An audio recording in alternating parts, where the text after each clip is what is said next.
비유와 상징, 수수께끼로 되어 있다. 그래서 성경 그대로 스토리로 보면 안 되고 문자대로 보면 안 된다는 것을 굉장히 많이 제가 강조를 했지요. 성경 어느 부분을 보더라도 그것을 사건으로만 스토리만 보면 안 된다. 문자로만 보면 안 되고 그 속에 숨은 뜻, 하나님께서 원하시는 숨겨놓으신 그 뜻을 발견해야 된다. 파라볼레, 비유, 가짜를 던져 놓아서 진짜를 알게 하시려는 것이 하나님의 의도시다. 그래서 제가 그렇게 강조했지만 제가 소음과 빛 두 번째를 제가 다시 들어보니까 이 구절 에베소서 3장 19절인데요. 길이와 높이와 깊이, 너비, 길이, 높이, 깊이를 인용하면서 설명한 거 보니까 넓이를 더 넓고 길이를 더 길게, 높이를 더 높이, 깊이를 더 깊이 있게 해서 그리스도의 장성한 분량까지 이르러야 된다. 이런 설명을 제가 했던 부분이 있더라고요. 물론 그것도 틀린 것은 아니지만 그러나 정확하게 그 의미를 찾아보면 이 넓이, 길이, 높이, 깊이가 다 한 가지를 얘기하고 있는 것이라는 것을 짚어드리기 위해서 오늘 다시 이 말씀을 드리고 시작하려고 합니다. 사실은 에베소서 3장 19절은 번역상 그랬지만 원문에는 18절에 이 말씀이 기록되어 있습니다. 그래서 넓이라고 했을 때 플라토스 이런 단어를 쓰였는데요. 플라토스는 평평하게 만든 것, 평평하게 만든 곳이 성전 마당밖에 없어요. 성전 광장. 그래서 이것은 플라소라는 단어에서 왔어요. 주님 입장에서 보면 플라소, 손으로 빚다, 만들다 뭐 그런 뜻이니까 날조하다, 공작하다 그런 뜻이 있기 때문에 위에서 주님께서 보실 때 이 성전 마당, 성전 자체는 조작된 것이다. 날조해 놓은 것이다. 왜냐하면 진리를 감춰놓고 진리를 찾게 하시려는 하나님의 계획, 조작, 만드신 것이기 때문에 그렇습니다. 그래서 이 성전 마당을 말하는 것이 플라토스, 넓이라는 의미에서 온 것이고요. 그 다음에 길이, 넓이는 성전 마당이었습니다. 길이도 역시 길이를 말할 때, 성전을 말할 때 이 길이를 말합니다. 메코스라는 단어가 쓰였는데 길게 하다, 넓게 하다 이런 단어로 역시 성전을 말하는 것으로 쓰여졌습니다. 또 높이라는 단어도 나오는데 심노스라는 이 뜻은 하늘이라는 뜻입니다. 하늘로 높이셨다. 하늘에 달리셨다. 다시 말하면 십자가에 달린다. 십자가에 들린다. 그런 뜻으로 쓰였습니다. 장대에 뱀이 높이 들리는 것처럼 나도 들려야 하리니 그런 말씀을 하셨죠. 십자가에 달린다. 하늘로 달리신다. 나도 거기에 들려야 돼요. 내가 거기에 달리면 나는 이제 심령 성전이 건축되는 것을 얘기합니다. 같은 것을 얘기하고 있는 것을 알 수 있어요. 깊이, 이 깊이라는 단어는 심오한 단어라고 할 수가 있겠죠.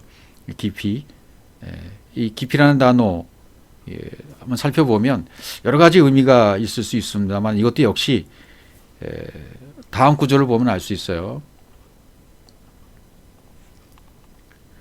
로마서 11장 33절 깊도다 하나님의 지혜와 지식이 풍성함이요 그의 판단은 헤아리지 못할 것이며 그의 길은 찾지 못할 것이로다. 하나님의 지혜와 지식이 이게 깊다는 얘기입니다. 아주 깊다. 너무너무 깊어요. 그래서 이 하나님의 깊은 지혜, 지식 이것을 알게 하고자 어떤 표로 준 것이 바로 성전이다. 그런 의미입니다. 성전. 불이는 하나님의 부를 상징하는 부의 깊음. 히브리어 말하면 테움. 다시 말하면 호셰크, 어둠. 이 어둠을 깨달으면 빛을 아는 것이죠. 하나님이 자신의 어리석음으로 표현해서 하나님의 지혜를 알리고자 우리에게 표시해 놓은 것입니다. 그래서 하나님의 지혜와 지식이 부요함이요. 이것이 바로 기쁨이라는 얘기입니다. 이것을 알아야 진리 가운데 이룰 수 있다. 하나님이 주신 성전을 통해서 이 성전을 통해서 뭔가 주시기 위해서, 이 어둠을 통한 진리를 주시기 위한 계획, 이건 깊어서 말할 수가 없는 정도다. 또 고린도전서 2장 10절에 있는 말씀 보면 오직 하나님이 성령으로 이것을 우리에게 보이셨으니 성령은 모든 것 곧 하나님의 깊은 것까지도 통달하신다, 그렇게 말했습니다. 그러니까 하나님의 깊음, 태움, 이것은 자기 자신이 이것을 어리석음이라고 말했지만 조작해 놓은 것을 통해서, 성전을 통해서 우리에게 알게 해 주시려고 감춰 놓으신 것입니다. 그래서 하나님의 태움, 깊음, 호셰크, 이것이 우리는 아무도 몰랐었어요. 이게 뭔지 몰랐습니다. 그래서 그것을 알게 해 주시는 분이 오셔야만 내가 하나님의 깊음을 알 수 있어요. 그래서 하나님이 성령으로 라고 기록이 나오는 거죠. 하나님이 우리 안에 계시를 해 주셨습니다. 폭로해 주셨습니다. 덮개를 다 열어 놓으셨습니다. 그 성령으로 말미암아. 그런데 아직도 휘장이 덮여 있는 자들이 있지요. 이제 없어져야 돼요. 모두 다 공개해 버렸기 때문에 그 성령은 모든 것을 에르나오, 온전하게 말해줘 버릴 수가 있으신 것입니다. 하나님이 그 깊은 것도 온전히 말해 버리십니다. 레오로 말씀하신다는 얘기죠. 구약으로 말하면 아마르로 말씀하신다. 그래서 그리스도의 사랑을 깨달으면 넓이, 길이, 높이, 깊이, 이것을 안다는 것인데, 그것은 하나님이 깊이 감춰 놓으신 그 펴러주신 성전을 통해서, 하나님이 우리에게 겉으로 보여주신 성전을 통해서 보이지 않는 영적 진리를 깨닫게 하시기 위한, 그것이 바로 넓이, 길이, 깊이, 높이였다. 이것을 이렇게 감춰 놓으신 것이죠. 하나님의 성전이란 똑같은 말을 이렇게 넓이라는 것으로 길이, 높이, 깊이 이렇게 표현해 놓으심으로 하나님의 진리를 숨겨 놓으셨어요. 이것은 진리가 뭔지 이제 성령을 받아서 성령이 오면, 그러면 그 높이와 깊이와 높이, 깊이, 길이와 높이, 이거 다 안다는 거죠. 넓이, 길이, 높이, 깊이, 이것을 다 알 수 있다. 그러니까 내 안에서 뭔 덮개가 열려져 버리면, 그분이 덮어놨던 것이 없어져 버리면, 제거돼 버리면, 그 성령이 모든 것을 나로 하여금 알게 해주신다는 것입니다. 그런 의미로 이 구절이 쓰였던 것을 좀 말씀드리고 시작을 하겠습니다. 오늘은 마태복음 5장 25절 말씀이 되겠는데요. 너를 고발하는 자와 함께 길이 있을 때 급히 사화하라. 그 고발하는 자가 너를 재판관에게 내어주고 재판관이 옥리에게 내어주어 옥에 가둘까 염려하라. 이렇게 되어 있습니다. 송사자, 고발자, 송사자라는 말, 고발자라는 말, 이것은 원어로 보면 고발하는 자, 다른 번역이 송사자, 이것은 안티디코스에서 왔습니다. 안티디코스. 이 안티디코스라는 단어는 디케에서 왔어요. 디케는 공의, 의죠. 또 디케는 어디서 왔냐면 데이크뉴, 보여주다, 보이다, 이런 데서 온 거죠. 눈에 보여주는 공의, 눈에 보여준 공의가 바로 성전입니다. 그것도. 눈에 보이는 공의에 오신 분은 반하는 거죠. 눈에 보이는 공의를, 그분은 눈에 보이는 디케, 이것을 거부하는 분이십니다. 그래서 고발자라고 그랬고 송사자라고 말했습니다. 다른 말로 말하면 법관, 고발자, 대적자, 즉 사탄, 이런 정도의 얘기가 될 수 있을 것입니다. 그러니까 그분은 눈에 보이는 디케를, 공의를 거부하는 분이시니까 그분과 내가 일치가 되게 되면 그 눈에 보이는 공의를, 그분과 일치가 되게 되면 나도 역시 그렇게 되어진다. 그 눈에 보이는 공의를 나도 역시 거부하게 된다는 얘기예요. 그럼 내가 언제 안티디코스, 이 고발자, 송사자가 되는가?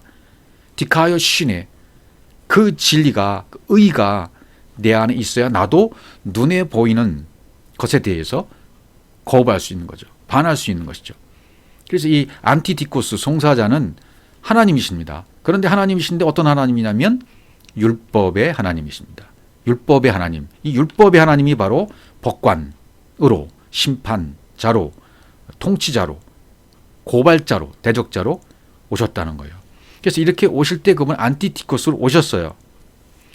그래서 율법, 성전, 이것은 세상의 것이잖아요. 보여준 것이죠. 이 보여준 것의 목적은 보이지 않는 진리를 알자는 것입니다.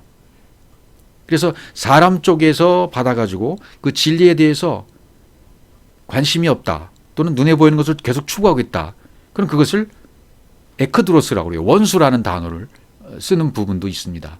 거의 같은 뜻으로 쓰였다고 볼 수 있어요. 마태복음 13장 39절에 보시면 가라지를 뿌린 원수는 마귀요, 추수 때는 세상 끝이요, 추수꾼은 천사들이니, 이렇게 되어 있죠. 그러니까 에크드로스라는 단어가, 원수라는 단어가 쓰였는데, 에크드로스, 원수. 원수가 에크드로스라는 단어입니다. 그러니까 아까 말했던 하나님이 이 땅에 오실 때 법관, 율법의 하나님으로 오셨다, 안티디코스로 오셨다라는 말과 안티디코스와 거의 동의어로 쓸 수 있는 것이 에크드로스, 이 원수라는 말을 쓸 수 있다는 것입니다. 원수는 마귀잖아요. 마귀, 반대자, 적대자라고 말할 수 있습니다. 그러니까 에크드로스나 디아볼로스나 결국은 차이가 없어요.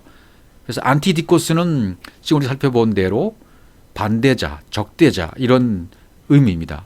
하나님이 보여주신 것에 대해서 거부할 수 있는, 반대할 수 있는 것.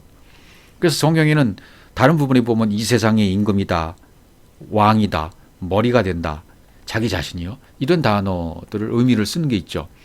요한복음 12장 31절에서는 이제 이 세상에 대한 심판이 이르렀으니 이 세상의 임금이 쫓겨나리라, 이 세상 임금이 쫓겨난다라는 단어를 썼고요.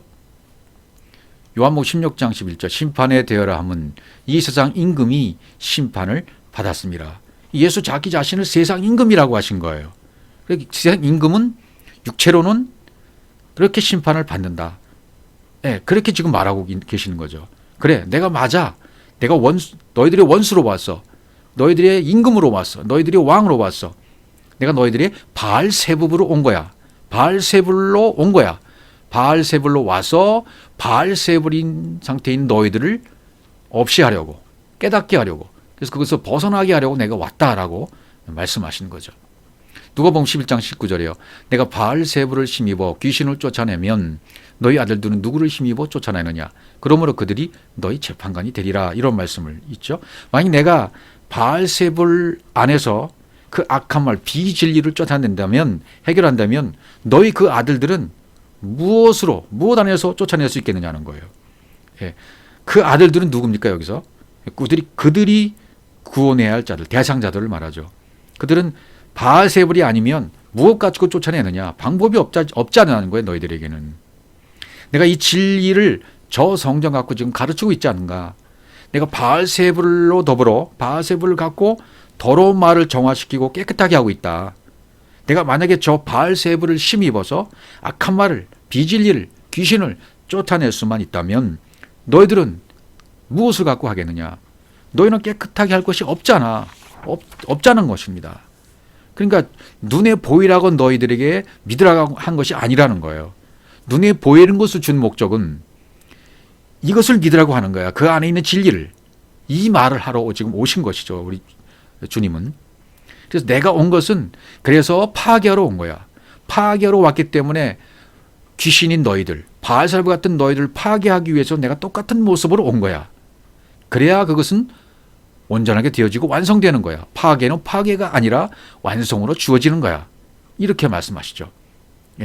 그래서 로마서 2장 14절 같은 데 보시면 율법범은 이방인이 본성으로 율법의 일을 행할 때는 이 사람은 율법이 없어도 자기가 자기에게 율법이 된다.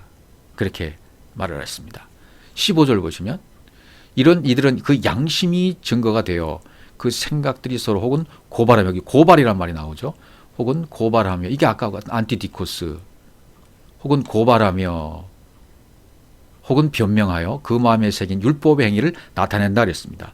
고발하는 자 율법, 고발하는 자는 지금 율법입니다. 그런데 변화를 시켜주는 자는 누굽니까? 진리죠. 진리가 변화를 시켜줘요. 그러면 고발하는 자 율법과 진리가 변화시켜 그 율법을 진리가 변화시켜주면 그때는 화해가 된다는 거예요.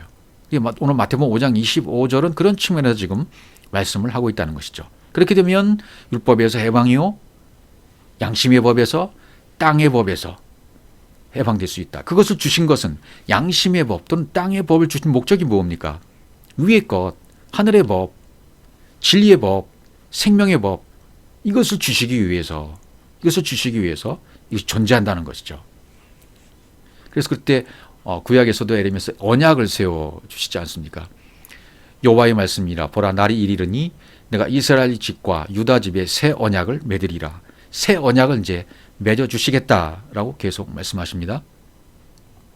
이 언약은 내가 그들의 조상들의 손을 잡고 애굽 땅에서 인도에도 내던 날에 맺은 것과 같이 아니할 것은 내가 그들의 남편이 되었어도 그들이 내 언약을 깨뜨렸습니다. 여호와의 말씀이라. 예, 여기 남편이 되었다면 정말 성경이 말하는 의미대로 남편이 되었다면 언약을 깨뜨릴 수 없죠. 근데 여기서 쓰인 단어 남편이란 단어는 바알이란 단어입니다. 바알, 그냥 주인. 그러니까 이미 하나님은 내가 너희들의 남편이야라는 언약을 이미 선포해 놓으셨어요. 그 선포해 놓으신 말씀의 언약을 받아들이면 남편이 존재가 되는 것이고, 받아들이지 않으면 본인 스스로가 이 언약을 깨뜨려 버린다는 그런 의미가 숨어 있는 것이죠.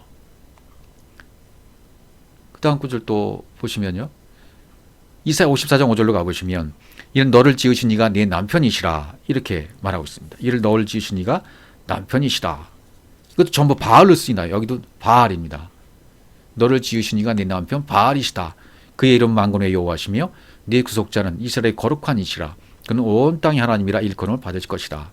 이 남편이라고 여기 기록된 단어는 바알로 쓰였다는 거죠. 바알로.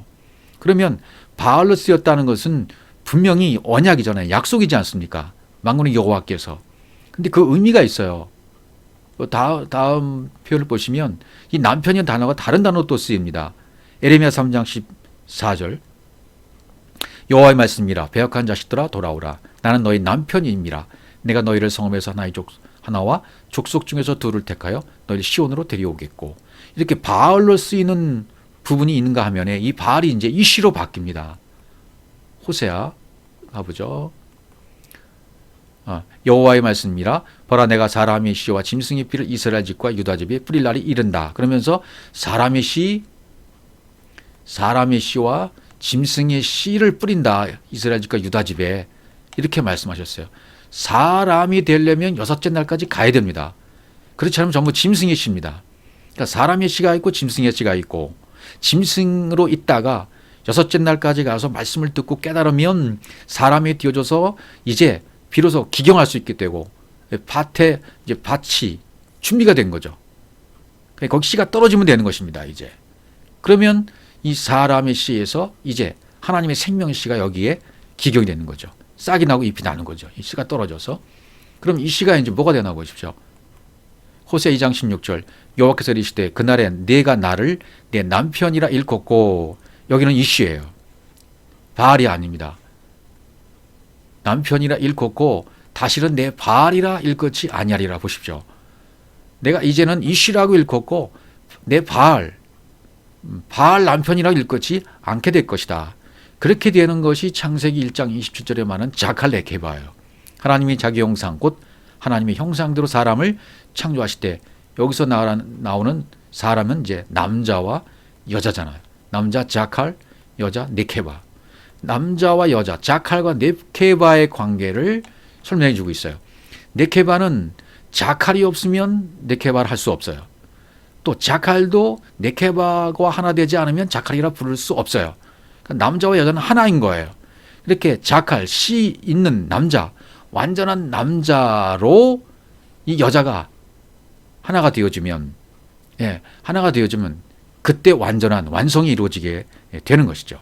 그래서 자칼과 네케바의 관계를 이렇게 설명했어요. 그러니까 사람이 더 이상 이제 짐승의 씨가 아니라 사람의 씨가 되어져서 그 씨가 완전한 하나님의 생명의 씨가 떨어지는 자칼로 이렇게 지어지게 된다. 이렇게 말씀하고 계시는 거죠. 그러나 그날 이후에 내가 이스라엘 집과 맺은 언약은 이러하니 곧 내가 나의 법을, 이제는 내 법을 그들 속에 두겠다. 그들의 마음에 기록하겠다는 거예요. 그걸 마음에 내가 기록해 주겠다는 거예요. 나는 그들이 하나님이 되고 그들은 내 백성이 될 것이라 여호와의 말씀이라. 이 법을, 내 안에 심겨진 그 법, 그 율법 안에 진리가 있지 않습니까? 그들 속에 두어서 그들 마음에 기록이 되고 깨닫게 되어지면 그 법 속에 있는 진리가 나오게 되는 거죠. 로마서 7장 21절에도 이제 바울이 이런 고백을 하는 것을 볼 수 있어요. 법에 대한 얘기를 지금 바울도 하고 있습니다. 그러므로 내가 한 법을 깨달았노니 곧 선을 행하기 원하는 나에게 악이 함께 있는 것을 발견했다는, 이게 한 법이라는 거예요. 그래서 그 속사람으로는 하나님의 법을 즐거워하고, 법이 있는데 속사람이 있고 겉사람이 있다. 속사람으로는 하나님의 법을 즐거워하고 있는데 내 지체 속에서 한 다른 법이 또 있더라. 그 법이 뭐냐면 내 마음의 법과 싸운 내 지체 속에 있는 죄의 법이더라. 이 죄의 법으로 나를 사로잡는 것을 보는도다. 예, 이 죄의 법, 이거 두 법이 싸운다 이거죠, 내 안에서. 그래서 오라 나는 곤고한 사람이로다. 이 사망의 몸에서 누가 나를 건져내랴. 이렇게 바울이 고백하고 있는 부분을 볼 수 있습니다. 또 로마 7장 20을 계속 보시면 우리 주 예수 그리스도로 말미암아 하나님께 감사리로다. 그런즉 내 자신이 마음으로는 하나님의 법을, 육신으로는 죄의 법을 섬긴다. 예, 마음엔 하나님의 법, 육신에는 죄의 법, 이것이 서로 공존하면서 싸우고 있다. 그런데 감사한다. 우리 주 예수 그리스도로 말미암아 하나님께 감사한다. 그러면서 8장으로 넘어가잖아요. 그러므로 이제 그리스도 예수 안에 있는 자에게는, 여기 그리스도가 먼저 나왔어요. 예수가 앞에 있는 게 아니라 예수가 떨어져 나갔습니다. 그렇죠? 그래서 그리스도 예수가 되는 거예요. 이제 완전히 변화가 된 것입니다. 진리화된 것입니다. 그리스도 예수 안에 있는 자에게는 결코 정죄함이 없다라고 이제 선포를 합니다. 로마서 앞장에서 쭉 8장 이전에서 설명했던 내용이 있기 때문에 그러므로 오라가 되는 거예요. 두 마음의 법이 싸웠다. 바울도 오라는 공고한 사람이로다. 이 고백을 우리 모두도 동일하게 해야 되고, 그 동일한 고백으로 말미암아 이제는 바울과 똑같은 깨달음, 똑같은 이치에 와서 이제는 내 마음에서 깨달은 그 법을 깨달아서 내 안에 있었던 그 겉사람의 것이 파해져 버리고 속사람으로 말미암아 이루어지게 되어지면, 그러면 이제 진리가 드러나게 된 거죠. 그래서 이제 정죄함이 없다는 얘기입니다. 진리가 드러나게 되었다. 그래서 2절에 보면 그리스도 예수 안에 있는 무슨 법이요? 생명의 성령의 법이 죄와 사망의 법에서 너를 해방하였습니다. 해방받았다는 거죠. 생명의 성령의 법이. 내 안에 있는 그 육신에 의해서 좌지우지된 그 법, 겉의 것들이 깨져 버리고 속사람이 드러나서, 속사람이 이제 나와서 이 속사람으로 말미암아 생명의 성령의 법으로 말미암아 지받는 그런 사람이 되었다는 것입니다. 이게 바울의 놀라운 고백 아니겠습니까? 놀라운 고백. 그러니까 율법과 성전이 바울처럼 배설물처럼 보여야 돼요. 이제 배설물처럼. 예. 그 다음에 고린도서 3장 6절 보면 그가 또한 우리를 새 언약의 일꾼 되기에 만족하게 하셨으니 율법 조문으로 하지 아니하고 오직 영으로 함이니 율법 조문은 죽이는 것이요 영은 살리는 것이니라 그랬습니다. 예. 율법 조문은 죽이는 거고 영은 살리는 것이다. 그러면서 고린도서 15장 45절에 가보시면 이런 말씀이 있습니다. 기록된 바 첫사람 아담은 생명이 되었다는 것 같이 마지막 아담은 살려주는 영이 되었나니, 이렇게 기록되었죠. 이제는 옛날에 첫사람 아담은 무엇이고 마지막 아담은 무엇이고라고 해서 들었던 말씀들은 다 이제 버리셔야 됩니다. 육신 안에서 받았던, 율법 안에서 받았던 말씀 다 버리셔야 돼요. 첫사람 아담은 뭔가, 마지막 아담은 뭔가, 이것을 내 마음대로 이렇게 율법 안에서 받았던 말씀들은 버려야 돼요. 아담은 창세기에 있던 그 아담이고 마지막 아담은 예수로 이렇게 설명했던 이런 것은 다 버려버리고요. 이제 첫사람 아담은 무엇이 되겠습니까? 그러면 첫사람 아담은 생명이 되었다. 그러면 이건 십자가 이전의 나를 얘기해요. 십자가 이전의 우리 상태를 얘기하는 것입니다. 첫사람 아담, 십자가를 통과하기 전에 나, 그냥 겉사람이죠. 이것이 육적 생명이라고 되어 있고 푸시케 자오라고 되어 있어요. 푸시케 자오, 이게 육적 생명이에요. 첫사람 아담은 생령, 푸시케 자오, 육적 생명이다. 한가 같이 마지막 알려주는 아담은, 마지막 아담은 누구겠습니까? 이제 십자가를 통과한 후의 나, 속사람입니다. 그러니까 가인이 아벨로 죽고 셋으로 다시 태어나지 않습니까? 그러니까 첫사람 아담은 가인이라 말할 수 있고 마지막 아담은 아벨로 죽고 다시 살아난 셋, 태어난 셋으로 보면 되는 거죠. 여기서 말하는 살려주는 영은 원어를 보더라도 푸뉴마 조포예요라고 돼 있어요. 푸뉴마 조포예요. 소생되어진 영입니다. 영이 소생되었어요. 푸시케가 이제 푸뉴마가 되었다는 거예요. 예. 이렇게 십자가를 놓고 앞뒤로 봐야 맞는 말씀이 된다. 이런 말씀이죠. 그러니까 그분과 내가 일치가 되려면 나도 눈에 보이는 공의, 디케를 이제는 거부할 수 있어야 돼요. 십자가를 통과한 사람이기 때문에 동물을 제사받게 드리지 못한다는 나에게 그 형제와 더불어 마음이 일치하면 이제 앞절에서 마태복음 5장 25절 이전의 말씀 속에서 쭉 형제에 대한 말씀을 들어봤습니다. 형제와 관계를 맺어야 된다. 그리고 형제와 나중에는 친구가 되면 형제의 것을 공유할 수 있어요. 형제가 가지고 있는 마음, 그 마음을 나도 똑같이 공유할 수 있다는 거예요. 그렇게 돼야 눈에 보이는 디케 공의를 거부할 수 있다는 것입니다. 그는 눈에 보이는 것을 거부하시고 눈에 보이지 않는 것을 주시는 분이에요. 그렇게 해서 안티티코스로 오시는 분입니다. 그분은 이렇게 안티티코스로 오셨어요. 예. 나도 그분과 같은 마음을 가지면 내가 그분과 같은 내가 디카요 시네가 되면, 의가 되면, 다시 말씀드리면 내가 신이 되고 신의 성품에 참여하는 자가 되어지고 내가 그리스도 안에 내가 들어가 버리고 그리스도 안에 내 안에 그리스도가, 그러니까 다시 말하면 내가 그리스도로 되어졌다면 눈에 보이는 것을 거부할 수 있는 능력을 갖게 된다는 것입니다. 이건 엄청난 사실입니다. 눈에 보이는 것을 어떻게 거부할 수 있습니까? 그분이 열어주시지 않으면 그분이 가지고 있는 것이 내 안에 들어와서 내가 그 의가 되어짐으로 말미암아 그분과 일치되었기 때문에 가능한 것입니다. 하나가 되었기 때문에 가능하다 그 말입니다. 이것을 급히 지연시키지 말고 빨리 하라라는 것이 마태복음 5장 25절의 말씀이에요. 너희가 그 진리 안에서, 다시 마태복음 5장 25절 가보시면요.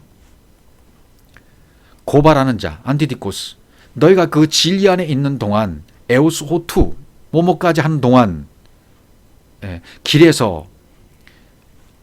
있을 때 그랬죠.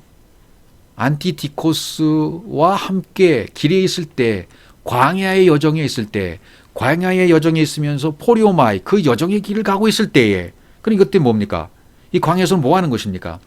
내 율법의 말씀, 내 안에 잘못 가지고 있던 말씀들이 다 변화받아서 진리로 바뀌어지는 그런 장소가 광야입니다. 예, 그것이 광야의 길이에요. 여기서 완전히 말씀이 다 진리로 전환되고 바뀌어져야만 합니다. 그 광야의 길이 있을 때 급히 사와라 그랬습니다. 급히 사와라. 사와라는 말은 슈노웨요. 슈노웨라는 말은 이것은 좋은, 잘, 여기다가 누스, 마음.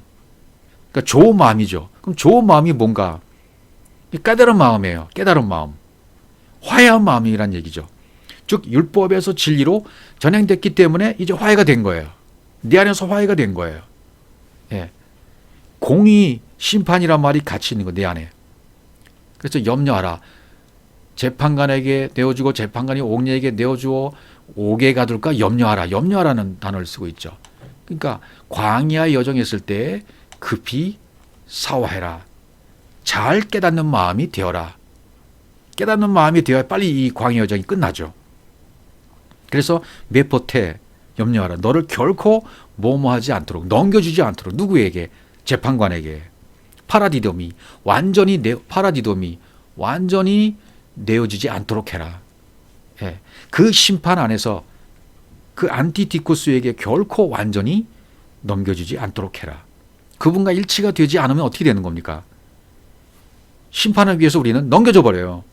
그 심판자는 너를 관예에게, 옥리에게 넘겨준다 그 말이죠. 심판관이 율법이 된다는 것입니다. 율법에게. 종의 두 가지 개념이 있다면 청지기 개념의 종이 있고요. 노전능 개념의 종. 노전능 개념의 종이라는 건 완전히 부속품 노예죠. 노예. 예, 노예가 될 수 있습니다. 그러니까 내 머리가 그리스도가 되었다면 그리스도의 지체, 둘러스가 된 거예요.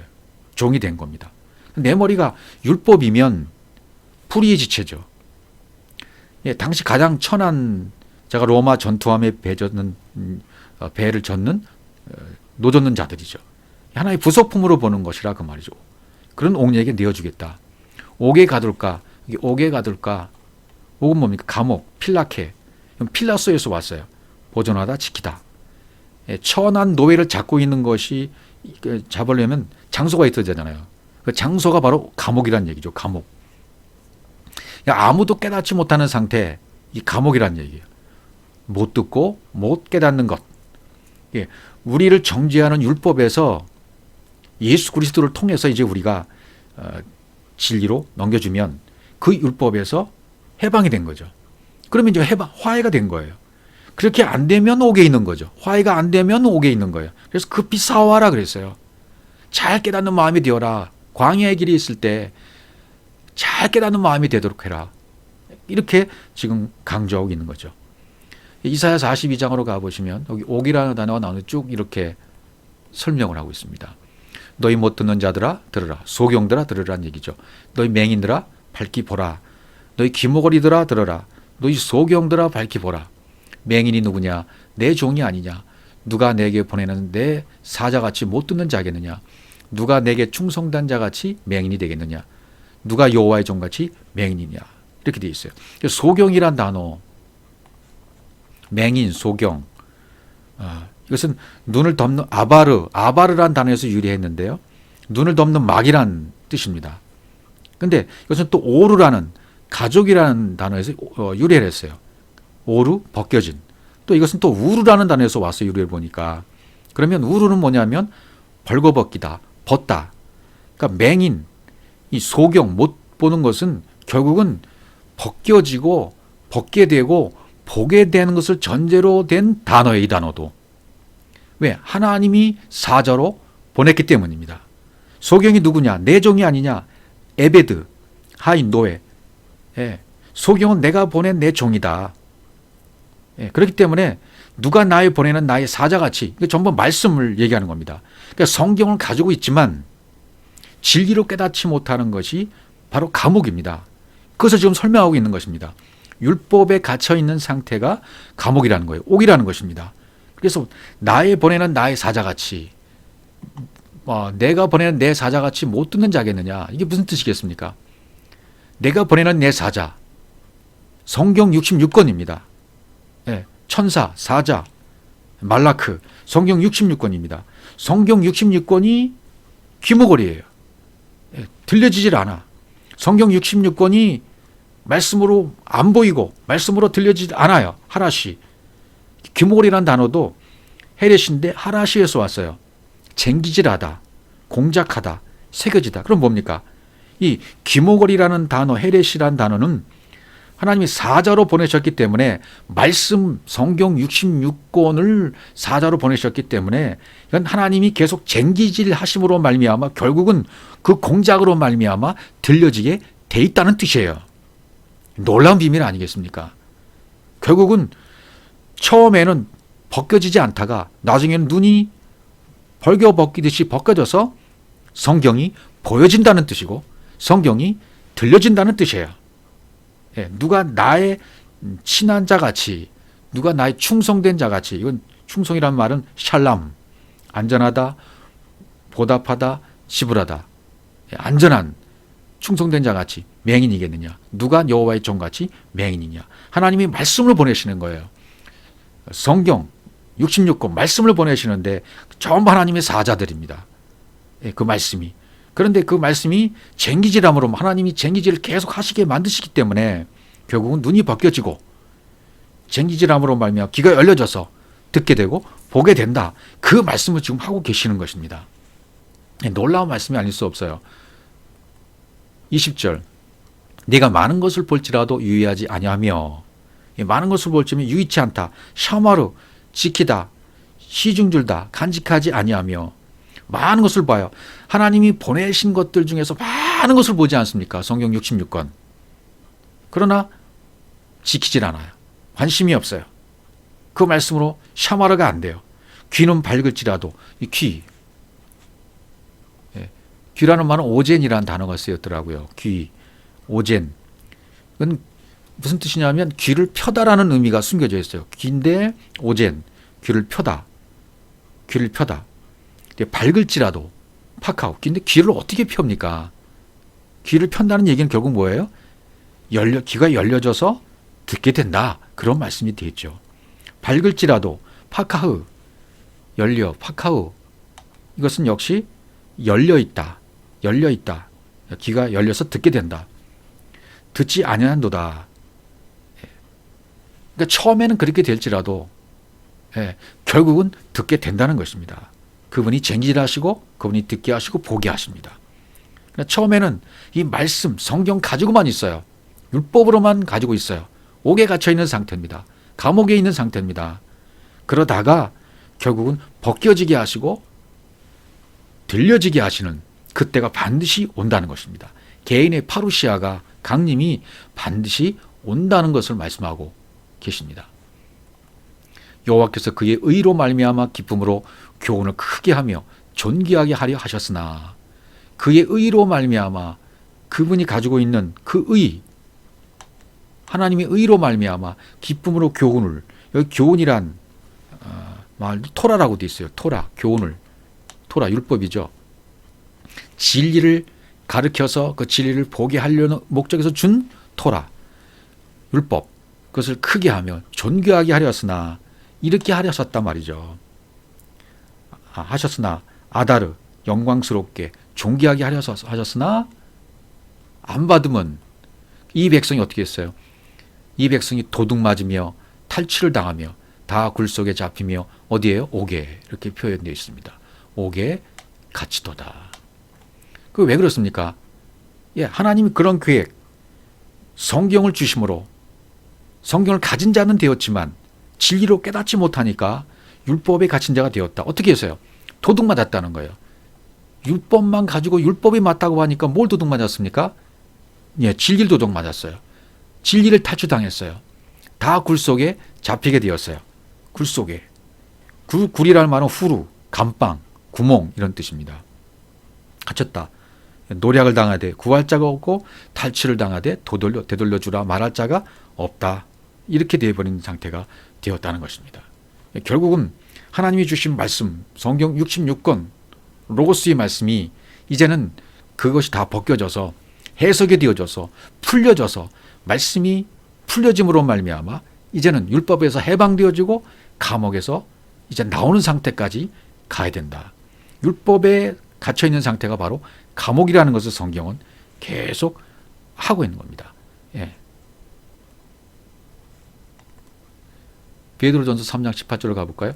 그리스도께서도 단번에 죄를 위하여 죽으사 의인으로서 불의한 자를 대신하셨으니 이는 우리를 하나님 앞으로 인도하려 하심이라. 육체로는 죽이심을 당하시고 영으로는 살리심을 받으셨으니. 19절. 그가 또한 영으로 가서 옥에 있는 영들에게 선포하시니라. 이 구절이 굉장히 난해한 구절로 되어 있고 수많은 신학자들을 이 구절을 해석하기 위해서 저도 이 진리를 깨닫기 전에 굉장히 많은 참고서를 참고해 봤지만 적합한 답을 찾지를 못했습니다. 설교를 하지 못하는 거죠. 이게 무슨 뜻인지 모르니까요, 솔직히. 그런 구절들이 수두룩합니다. 귀가 열려지지 않으면, 눈이 벗겨지지 않으면, 사도 바울처럼 눈에 이게 뭐가 가시가 낀 것이요, 비늘이 낀 것이 벗겨지지 않으면 도저히 이 말씀을 깨달을 수가 없습니다. 옥에서 나갈 수가 없다는 얘기입니다. 여기 영으로 가서 옥에 있는 영들에게 선포하셨다. 이게 무슨 말씀일까요, 도대체? 옥에 있는 영들에게, 그가 또한 영으로 그 앞에 있는 말씀들을 받는 거죠. 지금까 18절, 19절, 28절에 했던 말씀들을 받는 거죠. 옥에 갇혀 있는 영들에게 누가요? 옥 밖에 있는 영이, 진리의 영이, 옥 밖에 있는 진리의 영이 가서 말을 전해주시는 거죠. 그러니까 내 안에서 일어난 일들이라는 것을 염두에 두셔야 돼요. 옥 밖에 있는 진리의 영, 그분이 하나님께서 영으로 밖에서 말을 전해주시는 것이 된다. 옥에 있는 영들에게. 이것을 더 정확하게 표현한 표현이 있다면 계시록 3장 20절이 되겠죠. 볼지어다 내가 문 밖에서 두드린나오니. 지금 문 밖에서 두드린 분이 계셔요. 문 밖에 시스템이 쓰셔서 크로 두드리고 계십니다. 이건 구하라 차들이라 차들아 두드리라 해서 크로 치다는 뜻이죠. 죽을 정도로 치다. 십자가에서 죽을 정도로 치는 거죠. 그분이 문 밖에서 밖에 하나님입니다. 밖에 하나님이세요. 밖에 영, 밖에 영으로 내 감옥문 밖에 영이 계속 치고 계시는 거예요. 두드리고 계시는 거예요. 내 안에 있는 영으로 말미암아 깨닫도록 그 음성을 듣고 문을 열도록 계속 두드리고 계신다는 얘기입니다.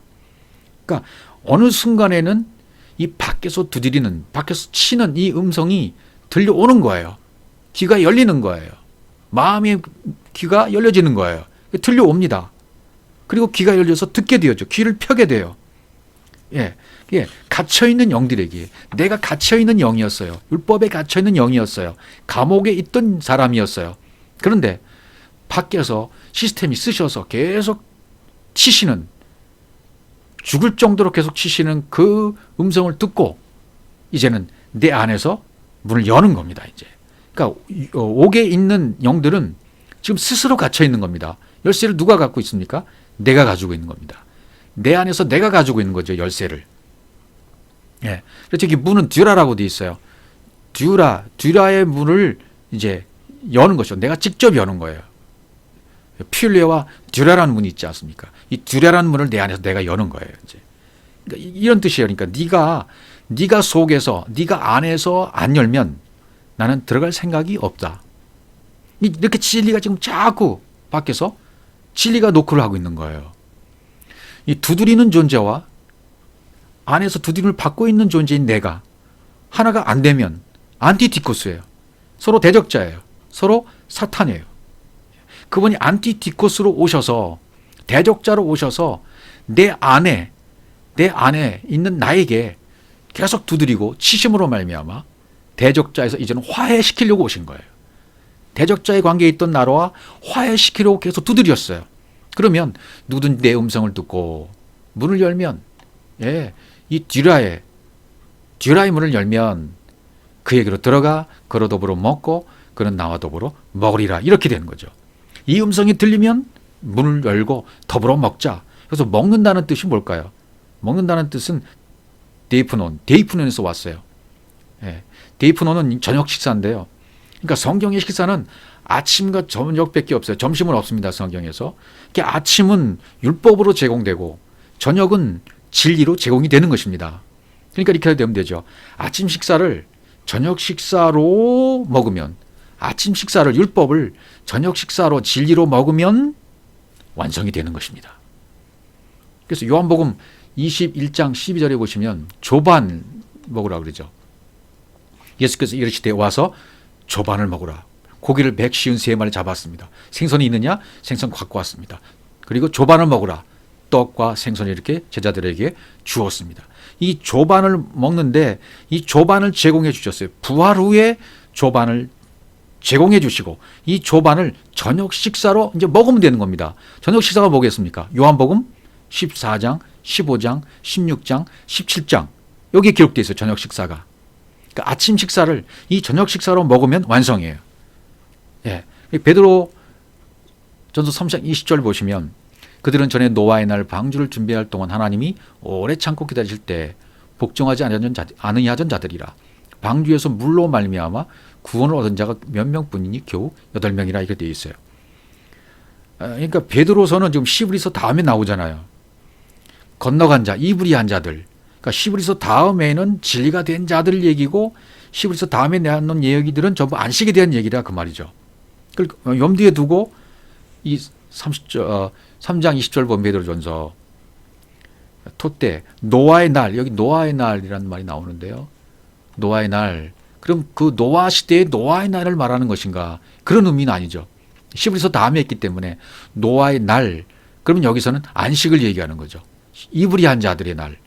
방주를 준비할 동안 하나님이 오래 참고 기다리실 때 복종하지 아니한 자들이라 그랬어요. 그 옥에 있는 자들이.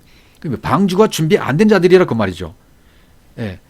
안식의 날에 방주를 예배할 때에 순종치 아니한 자들이란 얘기는 그 방주를, 그 성전을, 그 심령 성전을 준비하지 못한 자들이다. 들려오지 못하고 보여지지 않음으로 말미암아 화해가 안 돼서, 두드리는 자와 화해가 안 돼서 하나가 안 된 상태, 감옥에 있는 상태, 방주 준비 못한 거예요. 방주를 예비 못한 것이라고 말이죠. 이 자들이 옥에 있는 자들이란 얘기죠. 물로 말미암아 몇 명뿐, 거의 없다. 구원 얻은 자가 몇 명뿐이다. 거의 없다는 얘기죠. 겨우 8명이라. 명이라는 단어는 없습니다. 그냥 8입니다. 8. 원문에 명이 없죠. 이 말씀으로 말미암아 구원 얻을 자가 거의 없다는 얘기예요. 지금 이 시대도 똑같습니다. 이 말씀이 들려오는데, 말씀이 들려오는 순간, 진리가 전해지는 순간 계속 문 밖에서 두드리고 치고 계시는 그 음성을 듣고 문을 여는 자들이, 대적자와 화해하는 자들이 그렇게 적다는 얘기입니다. 7은 약속이죠. 이 7이 완성이 되어지면 8이 되는 거죠. 안식 후 첫날입니다. 부활이 구원의 날입니다. 구원입니다. 말씀으로 구원 얻은 자가 8이라는 얘기예요. 그럼 8이 된다는 얘기는 뭡니까? 이거는 어떻게 설명할 수 없어요. 8이 되면 거의 없음 속으로 들어가 버리는 거예요. 없음 속으로. 우리가 진리를 모르면 그냥 옥에 있는 상태인 것입니다. 그러므로 오늘 말씀은 무엇입니까? 오늘 말씀은 정말 대적자, 안티디코스로 오신 대적자, 안티디코스로 오신 이 대적자와 하나가 되어야 된다. 두드리는 존재와 화해가 되어져서 하나가 되어라. 그래서 급히 사와라. 급히 깨달은 마음이 되어라. 그렇게 강조하고 있는 것입니다.